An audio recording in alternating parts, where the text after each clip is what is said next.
Oh, folks, don't know where to start with this wonderful film that you're going to see tonight. Very wonderful film. I was doing some reading about it, and some people were not too pleased with this film. Found this to be a film that they had some difficulty in absorbing and digesting. I don't think you will. This film, well, let me list off some films that might get you thinking about who made this film. The crew who made this film, okay? The cameraman, Andy Romanoff, and the makeup person, Alan Down, who also was actually more known as a screenwriter, okay, worked on a series of films. And I'm going to see if you can guess who the director of this is. Blood Feast, 2000 Maniacs, The Gore Girls, Gruesome Twosome. Got any ideas? My favorite, Wizard of Gore, The Adventures of Lucky Pierre. The Santa Claus Visits the Magic Land of Mother Goose. Getting any ideas? Oh, sure you do. I know you guys are all clever out there. This is Herschel Gordon Lewis, father of the splatter film with Blood Feast. Well, he didn't always work in that genre. I guess he had a serious moment in his life as well. I got to tell you a little bit of background on him. He's got a PhD in literature. He has taught many graduate level courses and so on, and he's now a big marketing guy who goes out and gives seminars on how to market films and things like that. So he's sort of a big guy. He doesn't make films anymore, but and that's kind of a sad thing. He was sort of a Florida-based guy. Okay, Florida had sort of a sub-industry down there on the other side of the continent from Hollywood. And Herschel Gordon Lewis worked down there. And here is the wonderful film that is a very serious film in a way. Sort of when Bird-Eye Gordon went into his serious mode in around 1960. 1966, Herschel Gordon Lewis kind of moves into another territory beyond the nudie-cutie films that he started with and going into the splatter films. And of course, I'm palavering too much. What's the film? Jimmy the Boy Wonder.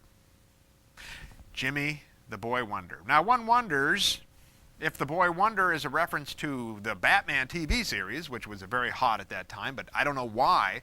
Largely because there's no Boy Wonder here in this. Jimmy is well, he's a little kid who doesn't know how to act. Now, that part I would give anybody the notion, yeah, this guy, they could have picked a better guy to act in this film. Now, Jimmy, okay, like any little kid, doesn't want to go to school. The film starts off with this. He's going to have to go to school. His mom, which you never see, okay, is yelling at him.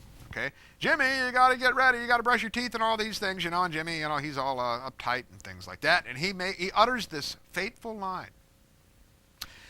Boy, I wish that time would stand still. Whoa! Now, this Mr.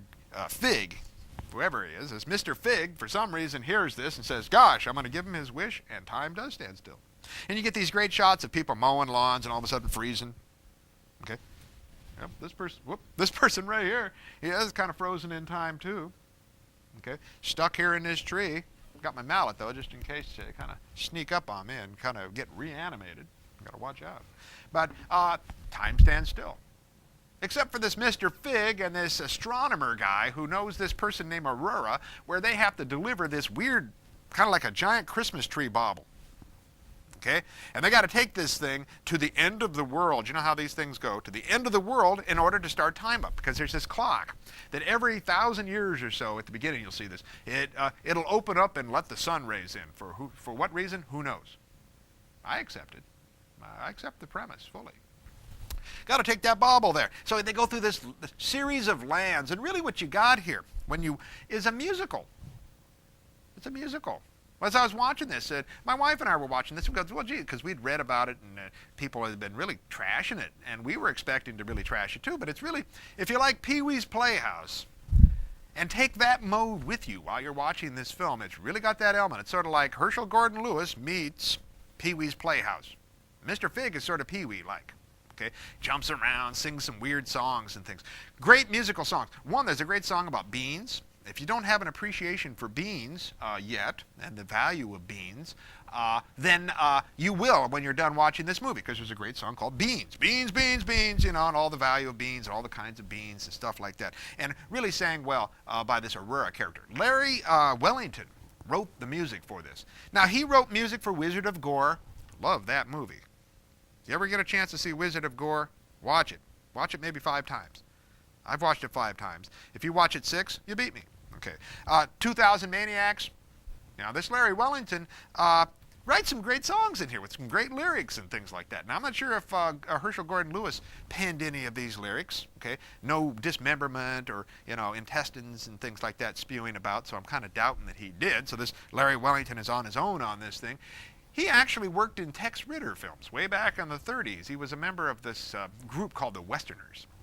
So Larry Wellington sort of traipses back and forth between the Western genre and, well, horror and kiddie stuff. Now, what's interesting about this film as you watch it, okay, as they go from land to land, it's sort of got this kind of, Wizard of Ozzy type of thing, right, where they have to travel through. They got this place called Slow-Mo Land. They go into slow motion land where everything moves in slow motion.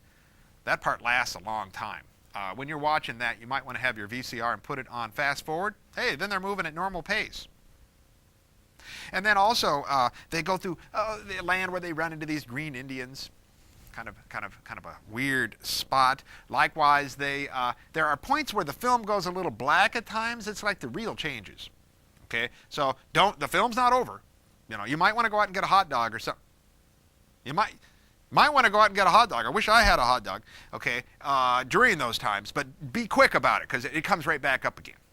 Okay. Likewise, at a certain point, Jimmy and Aurora sort of sit up on a big rock, and Aurora says, "You want to hear a story?" And Jimmy says, "I'm always ready for a story." Okay, so the film stops, and they go into like 25 minutes of a cartoon. Now, I like that cartoon. One, animation is really good on it. Okay, I don't know where they got it. It kind of strikes me as being kind of a Scandinavian thing, or maybe somebody knows where that thing comes from. I'd like to know where that cartoon came from. But they dub it really nicely, where a person will be talking, and then they cut to another person, but the person who originally talking will still be talking. So they dubbed it into 2 different people's mouths. Cool. I really enjoyed that.